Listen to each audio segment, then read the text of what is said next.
গত শনিবার থেকে মার্কিন যুক্তরাষ্ট্র ও ইসরায়েল জোটের নিরবচ্ছিন্ন আক্রমণে ইরান অতিষ্ঠ হয়ে পড়েছে। ইরানি সামরিক ঘাঁটিগুলোতে একের পর এক বোমাবর্ষণ চলছে, আর সেই ধকলে তাদের কমান্ড সিস্টেম বা নির্দেশনা কেন্দ্রগুলো প্রায় অচল হয়ে পড়েছে। এমন পরিস্থিতিতে ইরান পাল্টা আক্রমণ হিসেবে মধ্যপ্রাচ্যে থাকা মার্কিন ঘাঁটিগুলোকে লক্ষ্যবস্তু বানিয়েছে, কিন্তু তারা সবসময় সতর্ক থাকত যেন তুরস্কের মতো একটি ন্যাটো সদস্য রাষ্ট্রের উপর কোনো আঘাত না আসে। তুরস্ক যে শুধু একটি শক্তিশালী রাষ্ট্র তাই নয়, এটি ন্যাটো জোটের দ্বিতীয় বৃহত্তম সামরিক শক্তিধর দেশ। তাই তুরস্ককে বাদ দিয়েই ইরান তাদের কৌশল পরিচালনা করছিল। কিন্তু বুধবারে ইরান থেকে ছোড়া একটি মিসাইল হঠাৎ করে তুরস্কের সীমান্ত অতিক্রম করে।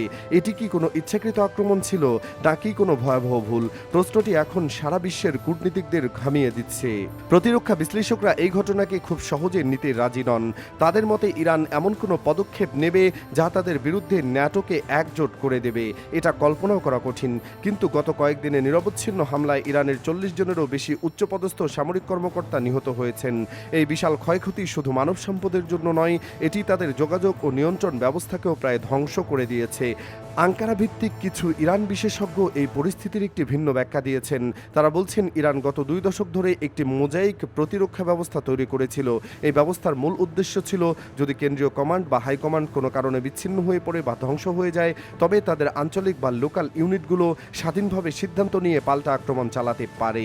এই পরিকল্পনাটি এখন তাদের জন্য এক বড় বিপদের কারণ হয়ে দাঁড়িয়েছে। বিশেষজ্ঞদের ধারণা, ইরানের কেন্দ্রীয় কমান্ড থেকে বিচ্ছিন্ন হয়ে পড়া কোনো বিদ্রোহী বা স্বাধীন ইরানি সেনাদল এই মিসাইল হামলার জন্য দায়ী হতে পারে। যখন কেন্দ্র থেকে নির্দেশ আসে না বা যোগাযোগ বিচ্ছিন্ন থাকে, তখন এই স্থানীয় ইউনিটগুলো নিজেদের মতো করে লক্ষ্যবস্তু নির্বাচন করে। ফলে তারা বুঝতেই পারছে না যে তাদের এই একটি ভুল পদক্ষেপ পুরো বিশ্বকে তৃতীয় বিশ্বযুদ্ধের দ্বারপ্রান্তে নিয়ে যেতে পারে। ঠিক একই দিনে সিরিয়ার কামিসলি থেকেও একটি ইরানি মিসাইল ছোড়া হয়, যা পরে ভূপাতিত করা হয়। এই ঘটনাগুলো স্পষ্ট করে দিচ্ছে যে ইরানের সামরিক বাহিনীর অভ্যন্তরে এখন এক ভয়াবহ বিভ্রান্তি ও অরাজকতা বিরাজ করছে। তাদের ডান হাত হয়তো জানেই না যে বাম হাত কী করছে। এই অসংলগ্নতাই এখন মধ্যপ্রাচ্যের জন্য সবচেয়ে বড় হুমকি। ইরানের পররাষ্ট্রমন্ত্রী আব্বাস আরাকচি এই পরিস্থিতি মোকাবেলার জন্য সাক্ষাৎকারে বেশ কৌশলগত কথা বলেছেন। তিনি স্বীকার করেছেন যে তাদের কিছু সামরিক ইউনিট এখন কেন্দ্রীয় নিয়ন্ত্রণ থেকে পুরোপুরি বিচ্ছিন্ন হয়ে পড়েছে। ওমান বা তুরস্কের মতো দেশে হামলা চালানো তেহরানের মূল পরিকল্পনার অংশ ছিল না বলেই তিনি ইঙ্গিত দিয়েছেন। এটি ছিল একটি কূটনীতিক চেষ্টা, যাতে আন্তর্জাতিক মহল বুঝতে পারে যে ইরান সরাসরি এই হামলার সঙ্গে জড়িত নেই। কিন্তু কূটনীতিতে কথা বলেই সমাধান হয় না, এখানে প্রমাণ আর প্রতিক্রিয়া গুরুত্ব বেশি। তুরস্ক ইরানের এই ব্যাখ্যায় মোটেও সন্তুষ্ট হয়নি। তুরস্কের পররাষ্ট্রমন্ত্রী হাকান ফিদান ইরানের প্রতিপক্ষকে ফোন করে জানিয়ে দিয়েছেন যে তারা এই ধরনের উস্কানিমূলক কাজ মেনে নেবে না। তিনি তেহরানকে স্পষ্ট সতর্ক করেছেন যে ভবিষ্যতে এমন কোনো পদক্ষেপ নেওয়া হলে তার প্রতিক্রিয়া অত্যন্ত কঠোর হবে। তুরস্কের এই কড়া অবস্থান এবং ন্যাটোর সক্রিয় অংশগ্রহণ এই যুদ্ধকে এক নতুন মাত্রায় নিয়ে গেছে। এখন প্রশ্ন হলো, একটি বিচ্ছিন্ন সামরিক ইউনিটের ভুল বা উদ্ধত আচরণ কি সত্যি পুরো বিশ্বকে এক মহাবিপর্যয়ের দিকে ঠেলে দিতে পারে? ইতিহাস বলে পারে। 1994 সালে একটি গুলি বিনিময় কিভাবে প্রথম বিশ্বযুদ্ধের সূত্রপাত করেছিল। এই পরিস্থিতিও তার চেয়ে কম জটিল নয়। ন্যাটোর সদস্য দেশ হিসেবে তুরস্কের উপর যে কোনো আক্রমণকে ন্যাটোর উপর আক্রমণ হিসেবে গণ্য করা হবে। এর অর্থ হলো মার্কিন যুক্তরাষ্ট্র ও ইউরোপের অন্যান্য শক্তিশালী দেশগুলো এখন এই যুদ্ধে সরাসরি জড়িয়ে পড়তে পারে। যদি ইরান তাদের বিচ্ছিন্ন ইউনিটগুলোকে নিয়ন্ত্রণ আনতে না পারে, তবে তেহরানকে এর দায় স্বীকার করতেই হবে। এই পরিস্থিতিতে সাধারণ মানুষের দুশ্চিন্তা আর আতঙ্ক অনেক বেশি। হাতাই শহরের সেই বাসিন্দারা যারা সকালে আকাশের দিকে তাকিয়ে ভয়ে স্তব্ধ হয়ে গিয়েছিল, তারা জানে এই যুদ্ধের অর্থ কি। এর অর্থ হলো তাদের বাচ্চাদের স্কুল আর নিরাপদ থাকবে না, বাজারের দাম বেড়ে যাবে, আর হয়তো তাদের ছেলেমেয়েদের যুদ্ধ পাঠাতে হবে। একটি মিসাইল ধ্বংস করা গেল, মানুষের মনের ভিতর যে আতঙ্ককে জাগিয়ে তুলেছে তা আর কোনো প্রযুক্তিতে ধ্বংস করা সম্ভব নয়। সে আতঙ্ক ছড়িয়ে পড়েছে সীমান্তের ওপারেও। ইরানের সাধারণ মানুষও জানে না তাদের দেশের সামরিক বাহিনী কোন অংশে কি করছে। তারা হয়তো শুধু বোমার শব্দ শুনছে আর ভয়ে ঘরের কোনায় লুকিয়ে থাকছে। যুদ্ধের সবচেয়ে বড় ট্র্যাজেডি বা দুর্ঘটনা হলো সিদ্ধান্ত নেয় কয়েকজন নেতা বা জেনারেল, কিন্তু তার দায় বহন করতে হয় কোটি কোটি সাধারণ মানুষকে। এখন সময় এসেছে ঠান্ডা মাথায় ভাবার। ইরান যদি সত্যি মোজাইক প্রতিরক্ষা কৌশল ব্যবহার করে থাকে, তবে তাদের এই কৌশলই তাদের জন্য অভিশাপ হয়ে দাঁড়িয়েছে। তারা হয়তো ভেবেছিল এই পদ্ধতিতে তারা শত্রুদের বিভ্রান্ত করবে, কিন্তু বাস্তবে তারা নিজেরাই এখন বিভ্রান্ত হয়ে পড়েছে।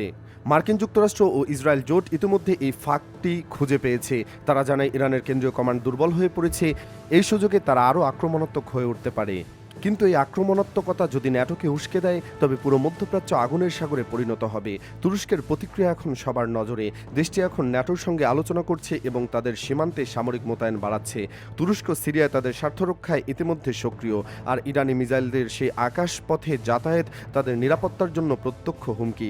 আঙ্কারা জানে, ইরানের সঙ্গে যুদ্ধ মানে শুধু একটি দেশের সঙ্গে যুদ্ধ নয়, এটি মানে পুরো অঞ্চলটাকে অস্থির করে দেওয়া। কিন্তু তাদের হাতে আর বেশি সময় নেই।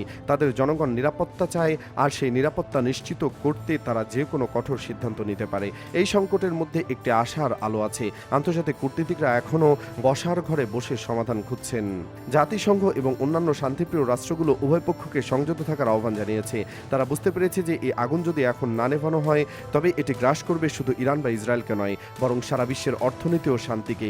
তেলের দাম ইতিমধ্যে আকাশচুম্বী, আর যুদ্ধ বিস্তৃত হলে তা দুর্ভিক্ষের কারণ হতে পারে। তাই সবাই এখন অপেক্ষা করছে তেহরানের পরবর্তী পদক্ষেপের। তারা কি তাদের বিচ্ছিন্ন ইউনিটগুলোকে নিয়ন্ত্রণ করতে পারবে, নাকি এই ভুল বা অবহেলা তাদের জন্য চূড়ান্ত বিপর্যয় ডেকে আনবে?